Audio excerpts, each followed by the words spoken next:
салом дӯстон, ба шумо таҷбиз. барномаи имрӯзаи мо нисбати барномаҳои дигар фарқият дорад. мо хостем дар бораи нафаре маълумот диҳем ки чӣ гуна тавассути Instagram $3 миллион ба даст овард. мардум имрӯз Instagramро ҳамчун як воситаи дилхушкунӣ ва ё рӯзгузаронӣ ва нафарони фаъоле ҳастанд ки онро ҳамчун бизнес истифода мебаранд. агар шумо соҳиби бизнеси худ бошед, Instagramро ҳатман истифода баред. хулас, با ما باشد و ما درباره آن پسری که چگونه این کار را کرد معلومات میدهیم. سال 2011 یک پسر شرمگین با نام الیوت تبله از رایون گریوسند بروکلین در تبلر صورت автомашинаи تاریخی را نشر کرد و دید که به مردم صورت گپ‌های خنده‌آور و دغل پسند می‌آید. در این گذشته برای پخش صورت اینستاگرام خیلی مشهور شد. همین طور تبله کالج خود را ترک کرد و در اینستاگرام اکانت بخشیده به شوخی‌ها شد. ولی همان وقت خود آن نمی‌دانست که چی کار می‌کند، یعنی نتیجه این چی می‌شود و یا تو به کجا می‌رود معلومات نداشت. و اکانت خود را فکت جری نام کرد.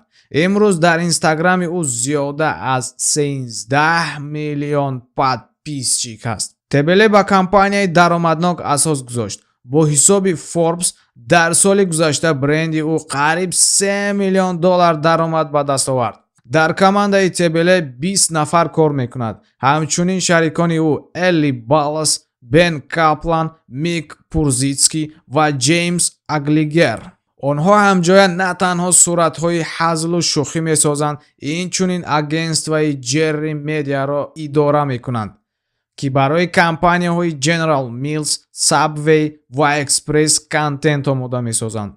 اینستاگرام این رکلامای عنعنوی نیست و فکجری نیز اکانت رکلاموی عنعنوی نیست. کانتنت های فکجری همه وقت حقیقی نیستند. او بیشتر از اکانت های دیگر ریپوست میکند و سیلکه میدهد و بعد از چند وقت آنها را دلیت میکند. برای یک رکلام در اکانت از 1000 تا 3000 دلار میگیرند.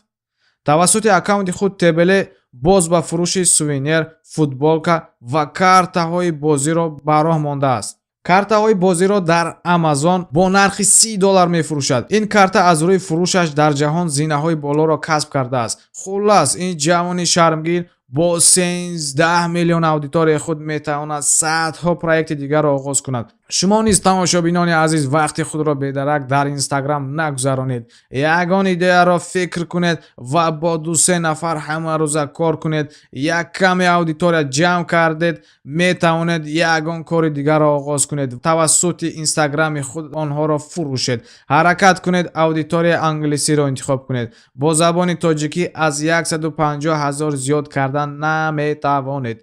کمی زحمت کشید، موفقیت یارتان میشود. ما را پیروی کنید، بیشتر معلومات به دست میارید. به شبکه ابونه شوید، لایک را زیر کنید. اگر مصلحت ما به شما لازم باشد ما را از سلکه های زیر میابید. با شما بود دلیر طاهری در تاجبیز بماند.